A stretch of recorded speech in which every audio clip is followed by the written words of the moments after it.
right, guys, today we're talking to Zach Payne with Icon Roofing out of Mesa, Arizona. What's up, Zach? What's up, dog? Not much. You're kicking ass in Arizona. That's a fact. So, Yes, sir. just to get a brief on kind of who you are and what you guys do out there, can you give us just a little bit of background on kind of the area, some services you guys provide, and Sure. the team you have behind all of it? Yeah, so we're based out of Mesa. It's a suburb of Phoenix. We are predominantly residential. We do about 3.5-ish million a year. We have 7 what I call executives. So there's me and 6 other people, 2 for the office, 2 for production, 2 for sales that work with me. And then we have all 1099 subcontractor crews. They're technically 1099, but we basically give them work every day of the week. So we kind of call them our people, but on paper, they're technically their own subcontractors. Most of our work is residential. We do a bunch of multifamily housing and a little bit of commercial, but mostly residential.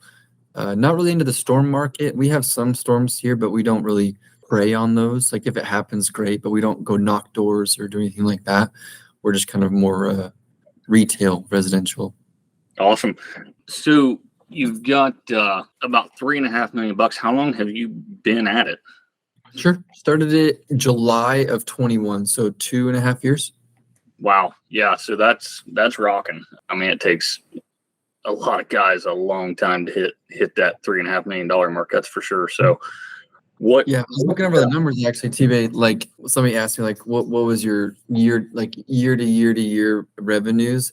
In the first year, we started in July of 21. We did $500,000 from July to December. Then 22, we did 3 million, and then this year we did 3.5. So Wow. It's been slowly grow. I mean, the 22 we actually did put work in, but a little bit of growth this year, not like substantial. We didn't really try. We more organic growth for us. We don't try to, put the cart before the horse too much.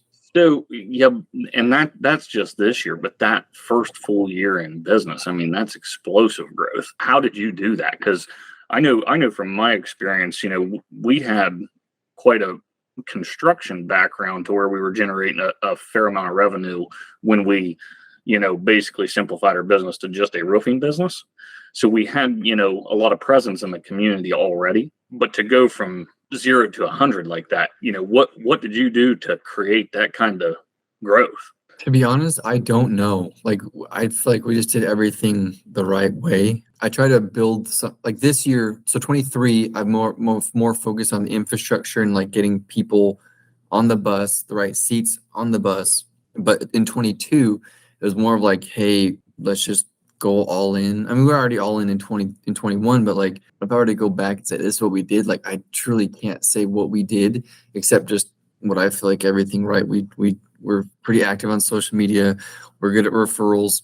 We didn't really try to get any reviews in 22, which is shocking because this 23 year we did focus on reviews. We're at 121 on Google now, and we had maybe 50 up until the beginning of March of this year. So we've been ramping up our efforts on reviews lately, but that didn't really help us in 22. So if I were to say why we had that huge increase, I don't truly know, except getting good people behind us, doing the right thing, standing up to what's right, and don't back down for anything they say needs to be done. Hey, if it was our fault, we own up to it, we'll take care of it. But yeah, I mean, I hired a sales guy. I hired production guys to take care of production so I can focus on sales with another guy. And this last year, I hired 2 people, moved 1 to production, then hired 2 sales guys. So the 2 sales guys do pretty much all that volume. I do a little bit on the side for people I know, but I don't really sell at all. It's mostly my 2 sales guys. So most of your leads in 22 and in 23, I would assume, were social media and word of mouth type leads.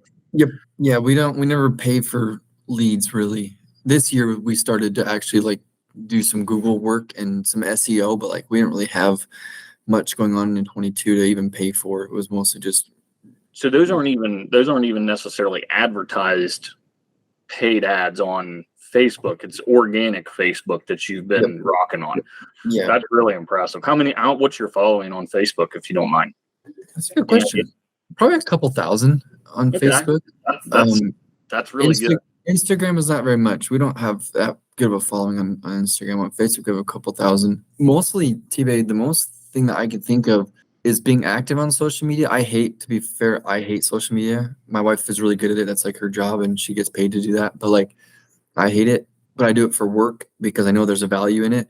But the main thing that I've seen in our business is when you're in a bunch of the Facebook groups, like a certain neighborhood group or a certain town's group, people will ask, hey, I need a roofer. People will refer us in that group.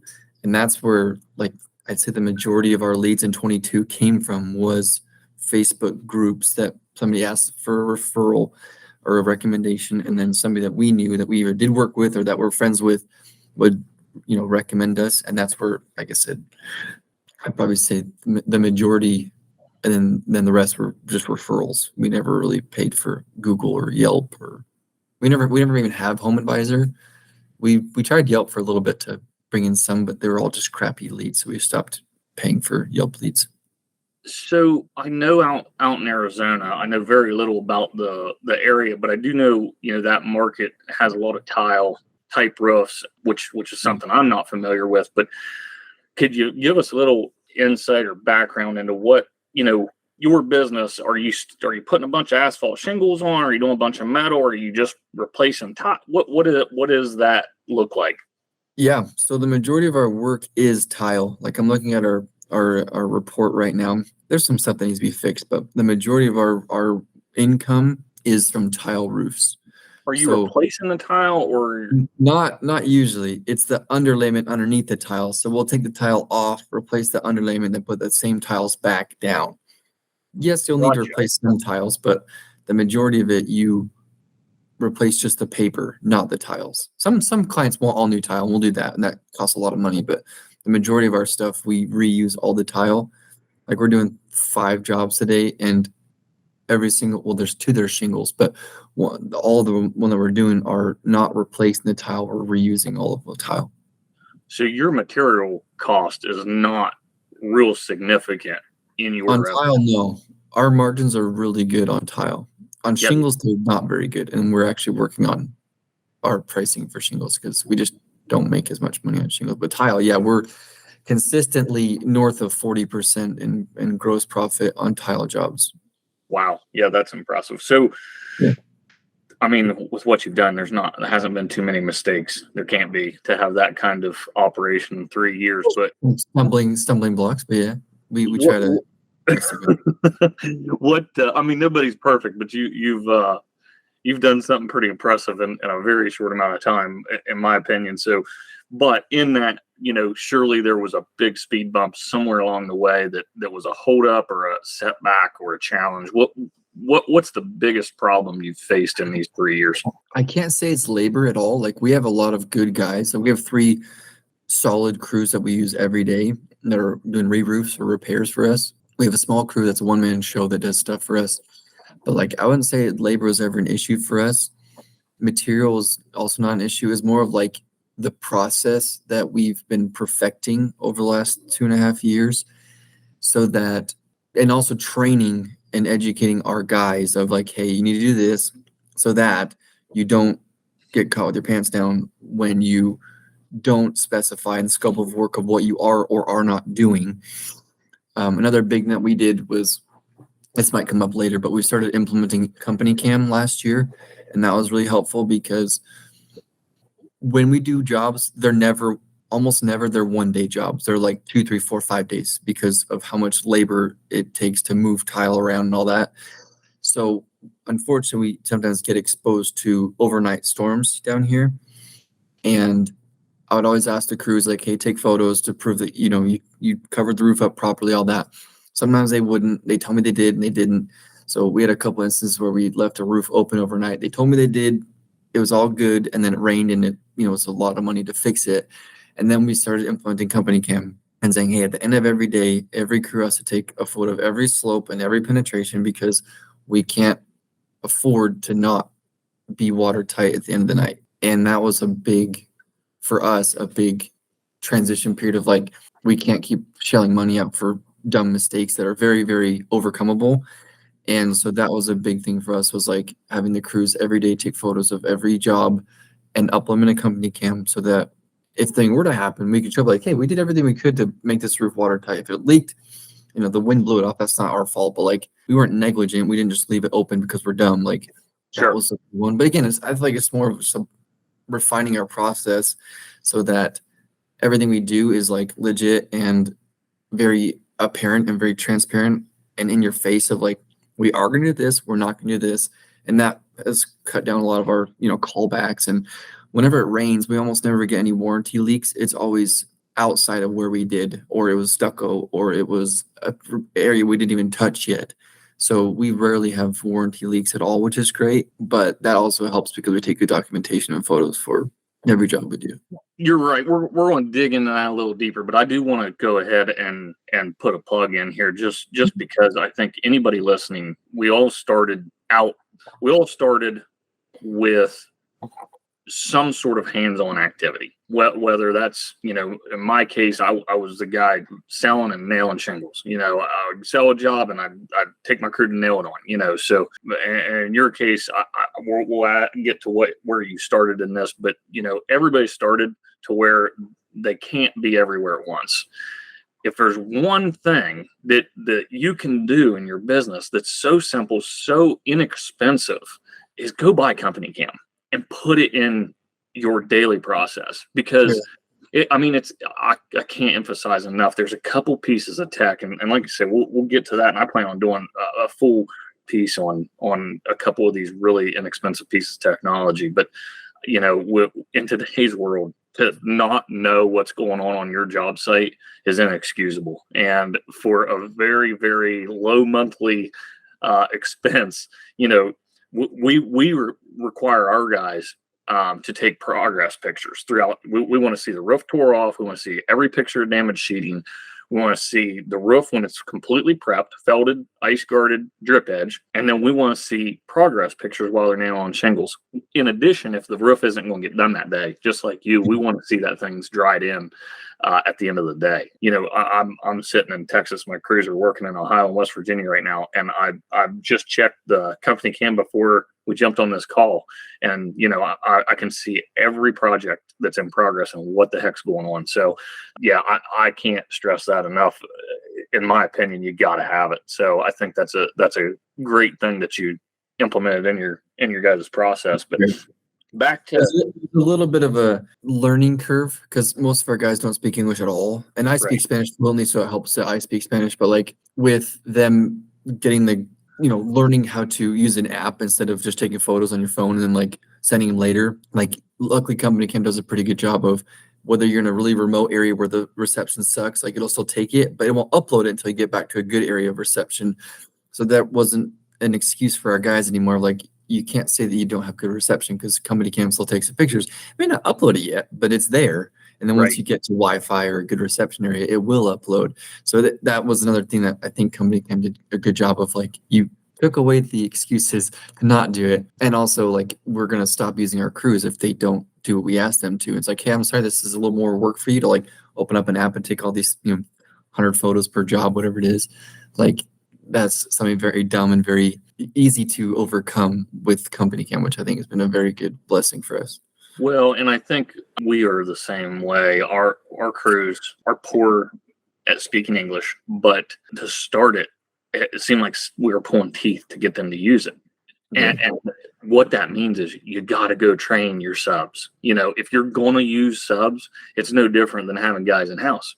You got to go train them. You got to get out on the job when it's tore off, get up there and say, hey guys, here, take this picture, take this picture, take this picture. Okay, go ahead and put your felt on. Okay, now we're going to take these, and you got to train these guys, because they're more than happy to do it. It's just, they don't know what all you're asking for all the time. So sometimes that language barrier can definitely be difficult, but you just got to physically get out there and show them what you want. So I believe Company Cam has a Spanish option now too, which is kind of fun. Yeah, exactly. So yeah, that makes it even that much easier. But back to kind of the beginning a little bit, we kind of got off track, but But when you started 2.5, how old are you? I just turned 30. This year's 32. Yes, I'm 32. So when you were 30 years old ish, you started this business. Yep. So 20. so you had some work history in the past. How did you get into the roofing business for yourself? I started pretty much right during college, like right when I started college. In 2013, my uncle owns a roofing company here in the same part of town we live in, and I worked for him well, during college. I come back because I went to Utah State, so during the summers I come back, work for him. I started like at the very bottom, pulling trailers, and that was really it, moving material, just like the bottom of the totem pole. The next year, he started me doing project management. So like I started looking over crews. 'Cause I spoke Spanish, which is helpful, but like actually talking to the crews and seeing what they needed instead of just like having a guy above me in English say, "Hey, they need this metal, go get it." Okay, cool, I'll go get it. The next year was actually managing the projects, a lot of them. And then the year after that, I actually started to like project manage as well, but also learn more about the roofing itself. And I also worked for my uncle's other company who did the greenhouses and all the Home Depots in the Southwest. He replaced all the panels on the side. So I was Gotcha. managing that crew, and it was Arizona, New Mexico, parts of Nevada that we had to go to all the time, and it was annoying. That's why I didn't want to keep doing it anymore. But then after I graduated, I moved into sales, and that's where I was for a couple years, did well. Then after that, my uncle bought another roofing company in the valley. So then he promoted me to be the general manager of that company. So I ran that company for almost 2 years. Tried to buy the business out from him. Like, hey, this is my intention the whole time was I'm going to build this thing to be profitable and the way I want it. And I want to buy it for me when the time comes. He just wasn't ready to part ways. He thought it was worth more than it was, whatever. So I was like, hey man, I'll be very amicable. I won't steal anything from you. We'll just, shake hands and part ways and I'll start my own thing. And yeah, I started my own thing. Pretty much everybody that worked for me, literally everybody, just jumped ship and just followed me after I left. I had another crew, so I didn't take them, but eventually they all just migrated with me, and also all the clients. They didn't love working with that company anymore. So it was a pretty seamless, for me, a very seamless transition from when I left my uncle's company to starting my own. It was like I was already doing everything I was doing. I just never got the upside of any real money, but I saw the same problems of like if it was leaking, it was still my fault, and I'd still maybe not pay for it, but I'd still get yelled at. So it's like when I started my own thing, I saw the same concerns and same issues, but at least I got the upside of making a little more money out of it. So that was good. And then so that was July of 21 that I started it, and then we've just been chugging along since. That makes sense. So your background is all roofing. You've got quite the resume when it comes to running a roofing business. So when in your first couple years, first year and a half, what was the hardest thing you had to overcome? If a new owner or somebody trying to find their way as an owner, was listening, what piece of advice would you give them to that if hindsight's 2020, you could redo, what would that be? I don't know if it's something I would redo, but something that I ran across a lot when I first started out was like, oh, you're new. Like, yeah, you're right. The company's new, but I've been around it for years. And that was a little bit of a challenge when I first started out, was like, oh, you're literally like a 2-year-old license, like, or 2-month-old license. Like, well, yeah, but like the same crews that were working for my uncle, they're still with me and they're doing the same jobs, just different license number, and it's mine instead of theirs. So that was a big challenge, I think, for the first several months, was just getting over that hurdle. But if somebody knows you and you're a referral from somebody, they don't really care how old your business is because they have that trust from somebody else. Or on Facebook, like they may vet you, they may not. But that was, for me, a little bit of a challenge on the front end, was overcoming that hurdle. But then I was also doing everything. Wore every hat. I had to go set the appointment.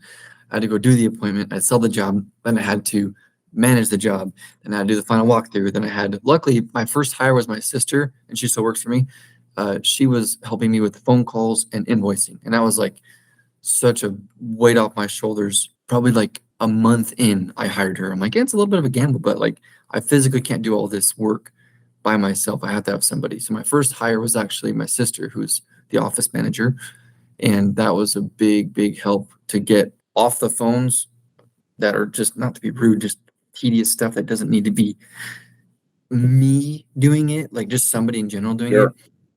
That was super helpful, is to get out of that and focus on what's really bringing in money, which was selling, managing the job, making sure it's good. Final walkthroughs are huge for us because if it doesn't look good, we're not going to, put our stamp of approval on it.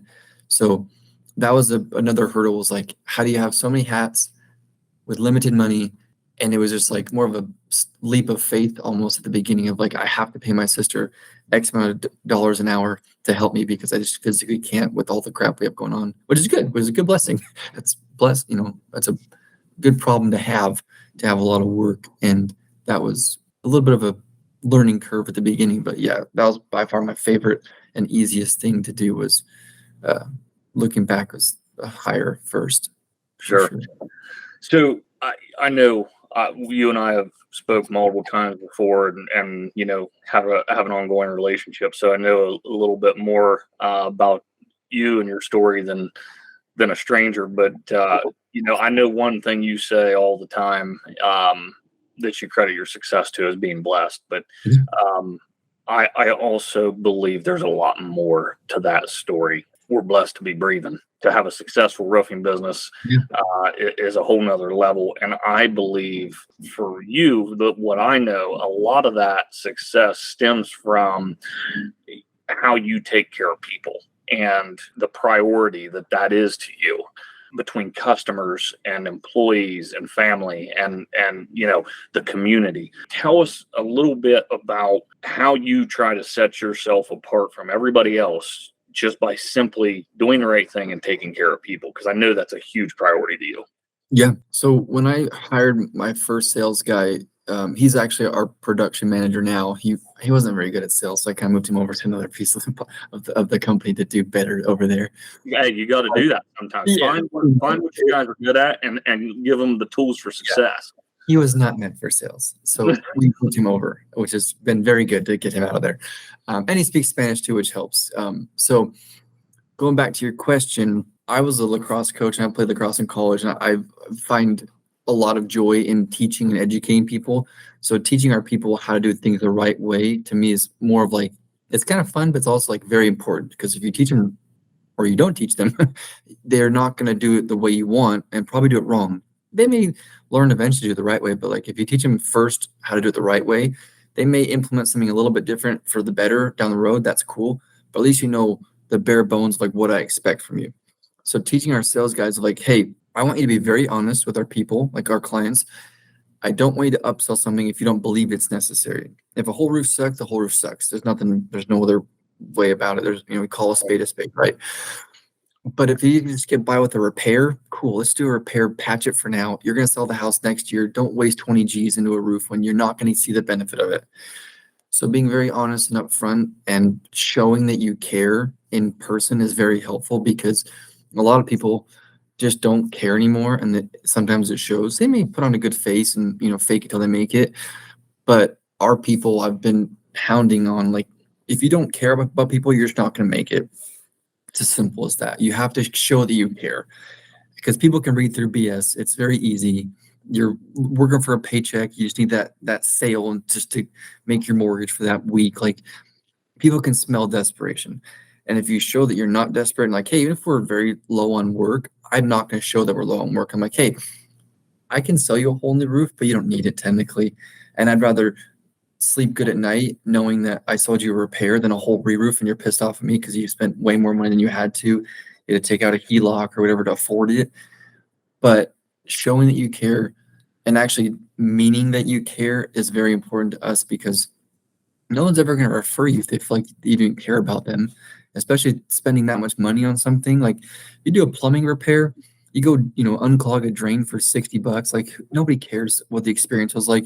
You got my toilet to flush or my garbage disposal to work. But when you're spending 10, 15, 20, 30 grand on a roof, it's a lot of money, and it's hard work that they've invested in themselves to pay for that.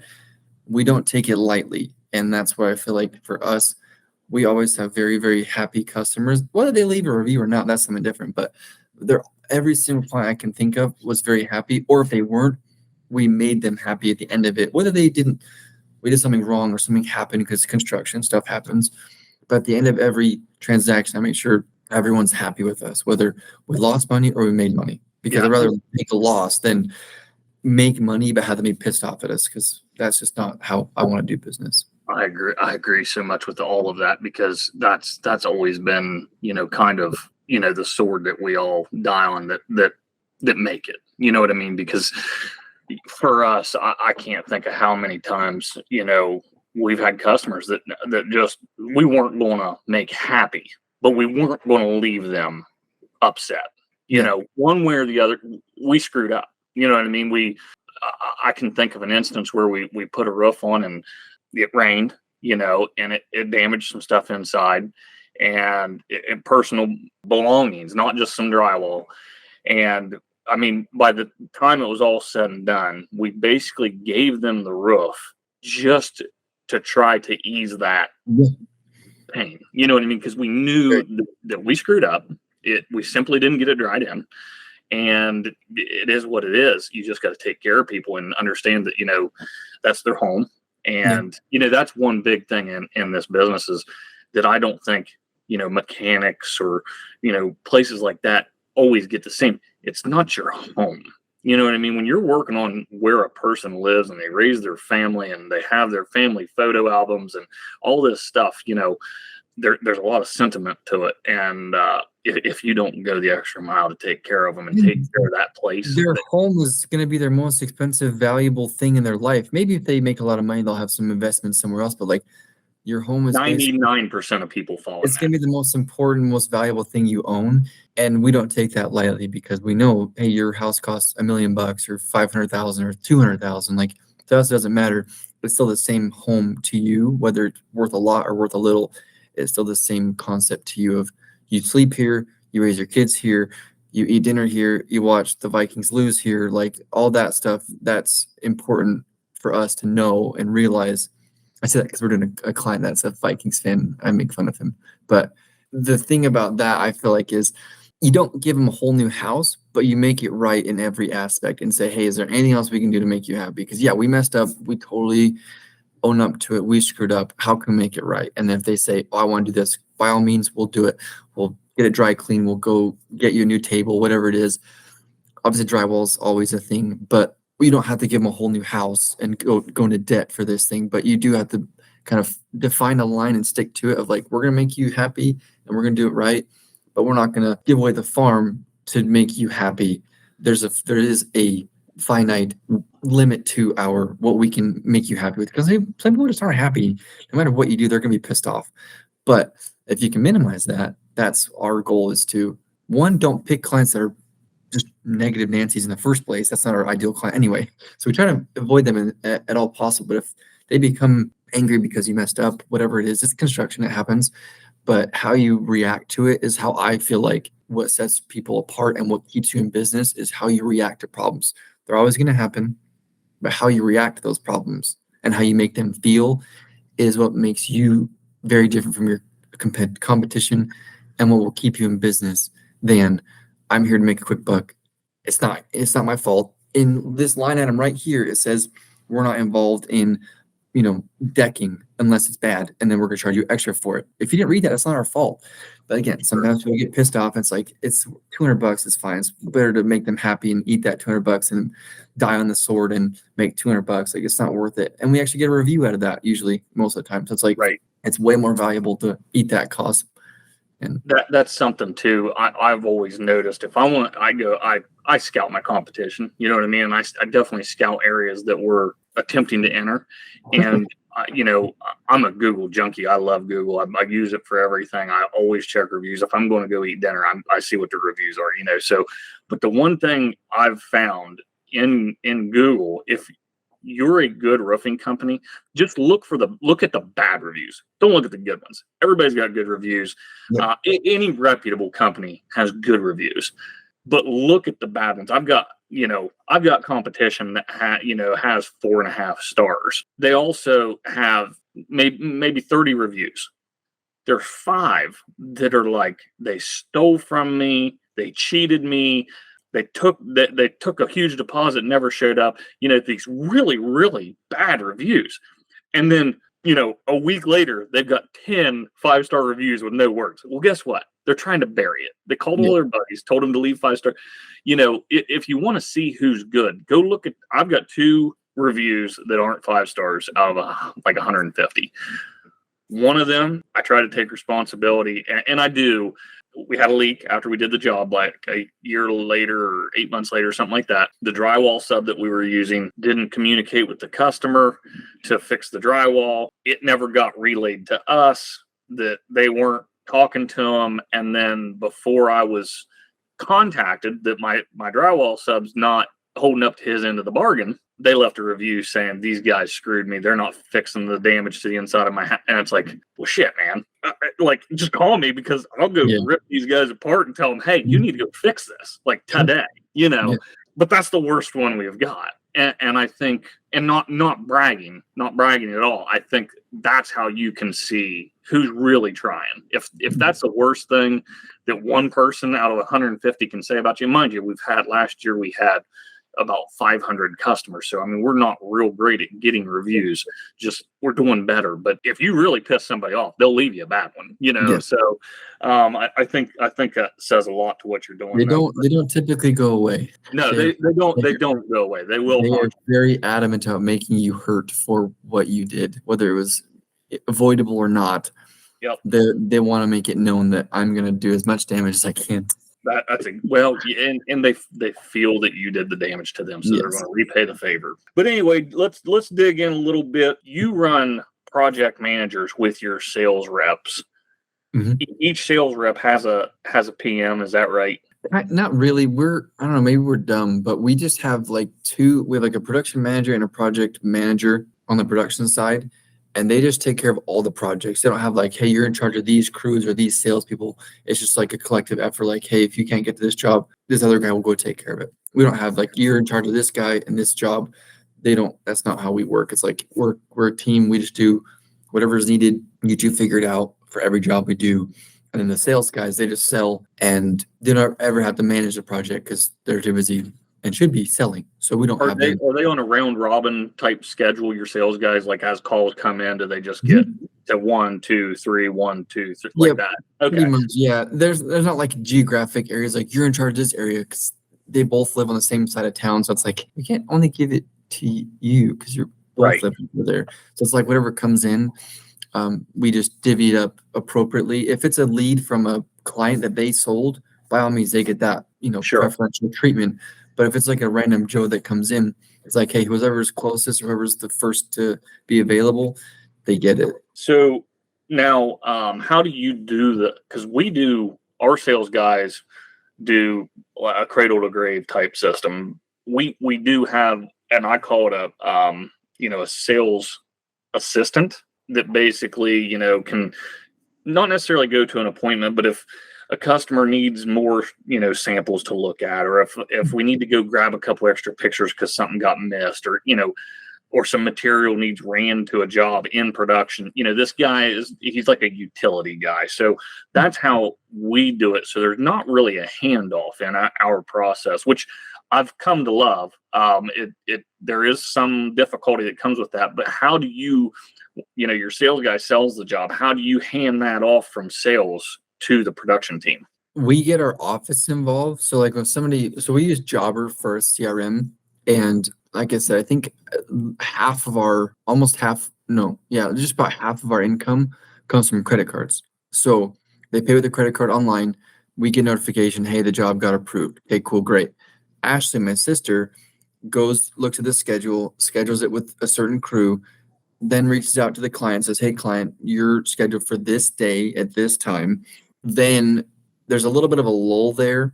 We're kind of bridging that gap right now. We talked to another girl whose name Ashley that works for us, ironically, yesterday, and having her kind of fill that void of like when you sell the job versus when you do the day you do the job, there's a little gap there that nobody talks to you. I'm trying to have somebody like, hey, how's it going? Did you read what we told you about? That whole disclaimer page about cut your grass, take down your urn so it doesn't fall down and break, all that crap. We're trying to bridge that gap, but it goes from sales to office, office to production. And then our production guys get involved. They do everything during the job.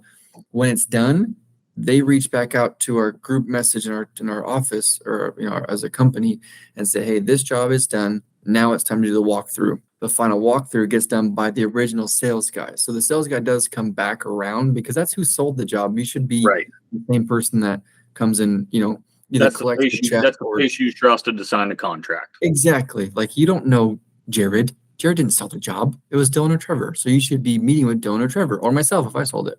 Like, I got to go do one today in a nice part of town. But like, that's where we kind of avoid the production side with our sales, and then come back when it's important to make sure they're happy. What you proposed was done, because nobody else knows about the job except for you, because you sold it. Make sure it's cleaned up. They do a magnet. They go up on the roof. They take pictures, all that. Then once that's done, they reach out to our office again and say, hey, we're done. Here's the photos. Here's the extras. Invoice it. Done. So our sales guys don't get involved too much because they complain anyway, but like, I try to have them not do too much of the production side or project management, because it's just not where their money is made. I'd rather have somebody else that doesn't make as much money do that to help alleviate issues. And I feel like it's been very good. There's probably something else we can do to, tweak it a little bit, but for us, it's been very advantageous to have 2 production guys, 2 sales guys, and 2 office girls to kind of, again, make it very efficient. So if I were to go away for a week or 2, like my wife's had a baby and I was gone for like 2 weeks, I was still like answering calls, but I wasn't really working, and it was just perfectly fine. Like, nobody really skipped a beat. I still middled every once in a while when there's like a fire to put out, but for the most part, that's what I've been trying to do, is implement a infrastructure to run itself, so that if I were to be away, it'll still run perfectly fine without me. There's still calls coming in. There's still sales being made. There's still jobs being done. There's still walkthroughs being done and invoices being paid. There's a person following up about aged receivables that haven't been paid after 2, 3, 4 weeks. Like, that's been another thing that I started really honing in on last year, was getting infrastructure in the business in place so that it's kind of seamless. There's still there's some chinks in the armor sometimes, but for the most part, it's a pretty good handoff from sales to office to production to sales back to office. So, and I think as we grow, that's going to be something we'll probably have to go back to, because I do like my sales guys selling. But last year, 23, we did about $7 million with about 3 guys selling. But my guys work on service areas, but where I live so rural. I mean, it's 2 hours to a Target. You know what I mean? So, I mean, you could be in some other states and be a long way from anything, but I mean, I'm 2 hours to Target, no matter which way you go. It's rural, so that's kind of how we're structured. But as we take over more and more market share in the couple bigger areas that we're chasing, I'm sure we'll have to start implementing that. But I want to ask you something, because we're going to talk just for not too long about technology, but I do want to bring it up, because I think in today's day and age, you got to be using it. I think Jobber was the CRM I used prior to what I'm doing now. It's fantastic for, in my opinion, a certain point. I think there is a point where you'll grow out of Jobber, and I think you're probably not too far from that. For us, we grew out of it when we added multiple locations. It made Jobber gets a little bit funny on how to handle that. It doesn't like it. Not that you can't still use it. It just gets more difficult.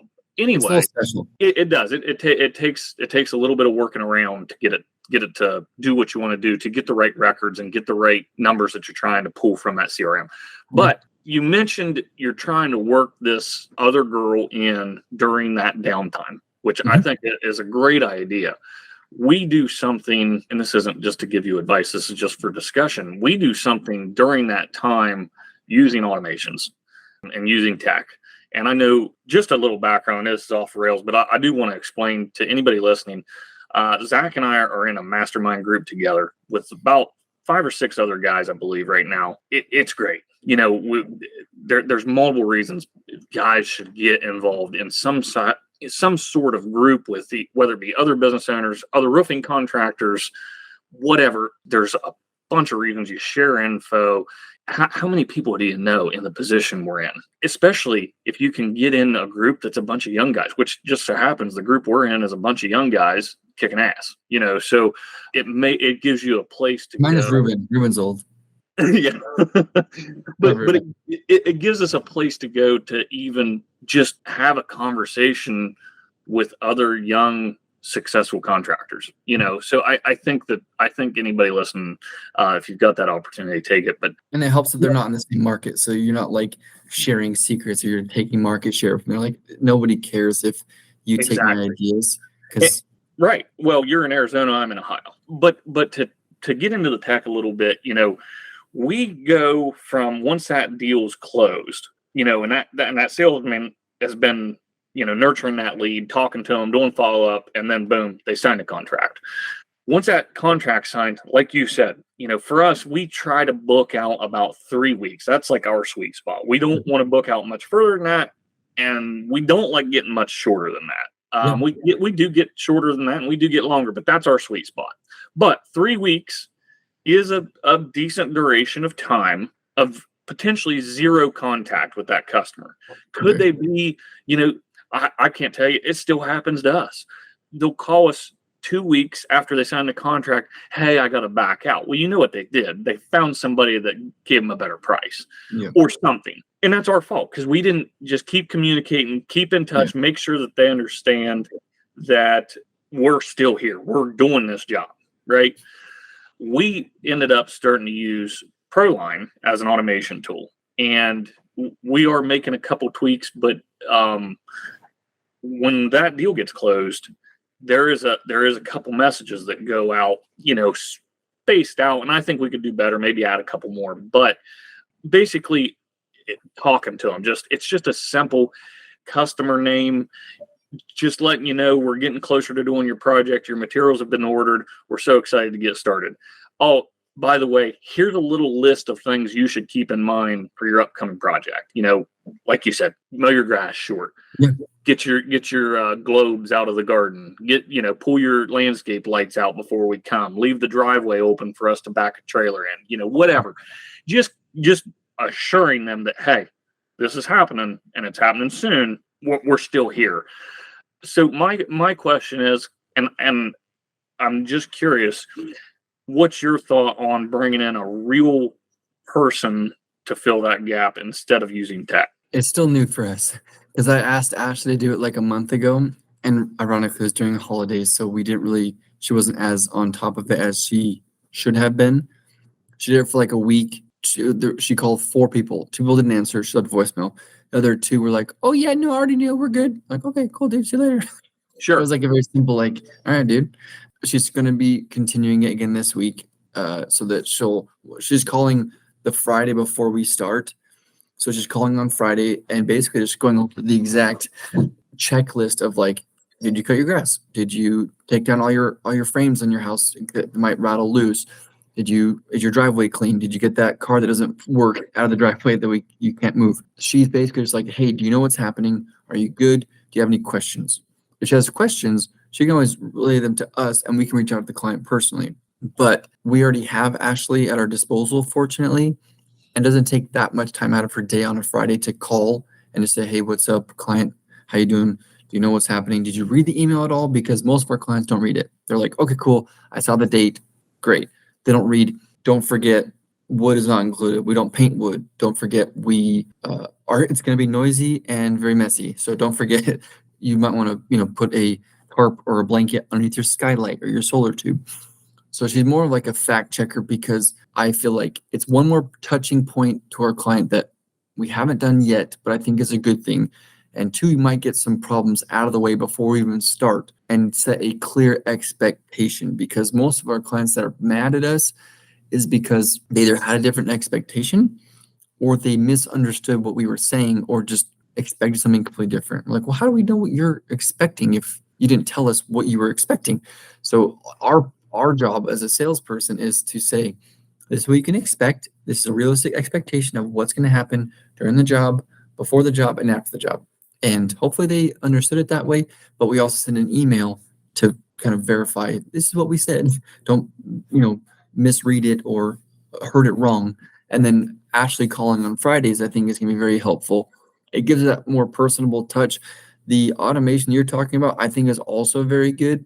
Jobber doesn't have it, unfortunately, but Hatch, which is like a communication platform that integrates with Jobber, we've worked with, but that's more on the sales side, not on the production side. So if we were to automate it, we're gonna have to figure out a way to automate. Just like you said, hey, you good? Did you get your date? And then, the week before, hey, the material's ordered, it's gonna be delivered on X date, whatever it is. That is different than for us having a person call, which I like a more personable aspect if we can, because then it just makes it seem more personable, more like we care than just, hey, I got a message from somewhere in India that says, yeah, we're going out this week. Okay, cool. That's new for us, but I'm excited for it because I think it might make the experience more rich for our client and hopefully prevent problems from happening in the first place, because people just generally forget that we're going out there. Like, oh, I did not remember you're coming today. Like, oh, they kind of gave us like 10 G's as a deposit. So cool, but big deal that you paid us to come out here.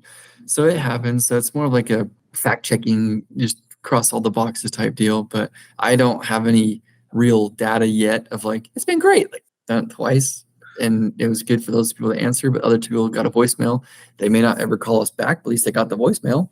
So they know what to expect. And what you said is spot on too with setting expectation. We send out, which you've seen my my email and my text, and if anybody's interested, I'd be happy to share.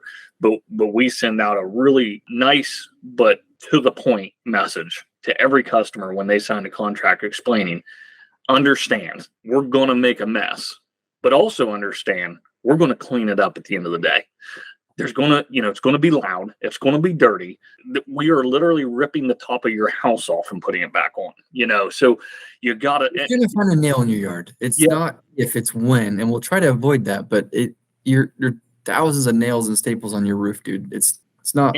Well, and if you, we even go a step further in our estimate, right at the bottom, it says damaged sheeting replaced at $70 a sheet. Mm-hmm. If your sheeting is in such poor condition that one of our people fall through the roof, we are not responsible for interior damage. You waited too long. That's not our fault. We have to at least be able to safely walk up there. Because I bet we've replaced a dozen ceilings because somebody's fallen through. We had one. I got a call one day from the crew and said, hey, you've got to come over here like right now. The guy fell through the living room ceiling and took the entire ceiling down with him. Oh, no. He landed in the living room. And I go there, and the people aren't home. They're on vacation. Luckily, I knew them a little bit. I graduated high school with their son. But I go over there, and their front door's open. Insulation, drywall, it's all laying on the ground. And I'm like, you've got to be kidding me. You know what I mean? And I got to call these people and tell them, like, hey, your whole ceiling's laying on the floor. And, because back at that time, that's been a couple years ago, I didn't have these expectations set prior to. Yeah. I replaced that whole freaking ceiling for free. I had to pay a drywaller like $1,200 to rehang the drywall, put insulation in there. Yeah. So we lost money on the job just because I didn't set the expectation. They waited way too long to put a roof on. That shouldn't be our fault. But yeah, I think you're exactly right. So one last thing before we part, it's something I'm working on literally this morning, and I want to get your thoughts and advice. Referrals are gold. I mean, you said it earlier in our talk, you almost can guarantee you're getting it. If you get a good referral, it is, I know for us, our referrals are like a 70% close rate. The value is so high. Very. What are you doing to get referrals? That's your number one piece of business, is what I understand. How are you getting all these referrals? Because to do $3.5 million, you're getting a bunch of referrals. What is it that you're doing, or is it just simply being good to people? Is there something else? I wish I had a better answer, but it's basically just being good. Like, we ask for referrals. I can count on one hand how many times people have actually told me a name in person. Or when I text them, like, hey, who do you know? Like, oh, I'll think about it. I'll get back to you. Like, nobody ever tells you any names. But when you do a good job and people feel like you care, and one, it doesn't leak again, which is great. But like when they feel like you really care and you do a good job and you're still around, people genuinely want to help you for the most part. We still ask in person and, in emails and text messages like, hey, who do you know that just bought a house, hasn't gotten the roof looked at? Now that's raining, any problems, stuff like that. It's just basically just doing good and Just trying to stay treating people right. trying to stay top of mind. Like social media helps, but it's really just treating people right, doing the right thing. Like I can't tell you people have given us a lead from a bad experience they had with us that we fixed. Like they didn't know about the decking was bad. We charged them for it. They got upset. They didn't read the contract thoroughly and they agreed to it eventually. Like, oh yeah, I did read that. Like, well, it's not our fault you didn't read the contract. But like saying, okay, fine, we'll eat that $200 of wood.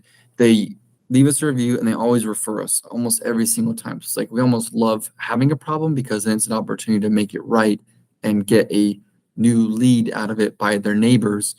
We got 3 leads this week from a neighbor we did like 2 months ago. All 3 of them want to go in at the same time. And it's like 70 grand for all 3 roofs. So it's like we gave him a little bit of a discount because of group deal, but like because that guy loved us, he left us a review and also told his neighbors we should be getting 3 more jobs in the next week or 2, just because we did a good job and we're very thorough. We're nice. We ask, yeah, but that almost never works when you ask. So it's more of like, right. It's just you treated them right. You did them a good job. You gave them what you said you were going to give them. Yep. You were fair and honest. And I tell my people all the time, if there's ever a chance to do a customer a favor or a freebie, do it. Yeah. It always pays you back. Blow their driveway off, blow their porch off, readjust their plants, ask if you can use your ladder to change a light bulb. I did that once. I readjusted a chandelier that was falling down because the people who did it was just a handyman that sucked. So I went up there and re-screwed it. It's like, hey, I have a ladder. Do you have anything tall that I can help you with? Like, I won't paint because I hate painting, but like, I'll change a light bulb. I will get that cobweb down because I see a spider in your ceiling. Like, we'll do that. And that's something nice that is just above and beyond that you don't expect from people anymore because people just suck, I think. But it didn't cost you anything or take any time. You're already there. They're never going to forget you for it. Your ladder's already out. They're going to be appreciative that you got that spider down.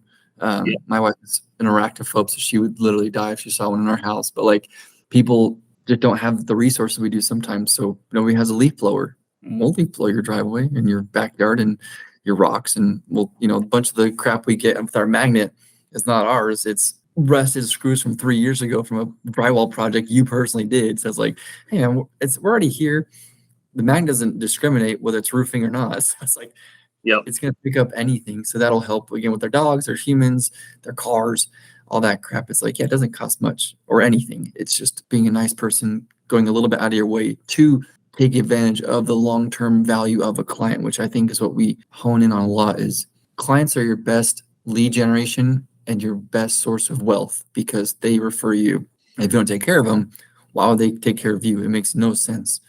Just to wrap up, it's probably one of the biggest pieces of overlooked stuff in our business because we think of our customers as one and done. When we put a roof on for them, we're probably not working for them ever again. But guess what? They got neighbors, they got friends, they got family. So they might sell the house later. They might sell their house later and buy another one. So guys, you gotta just treat them good, take care of them because it pays in tenfold. So, Oh, Zach, well, it's been great. I'll let you be, man. If you got anything else, we can always do this again sometime. So yeah, cool, man. Well, I appreciate it. Have a good rest of your day and stay icon dry. You got it, dude. See ya.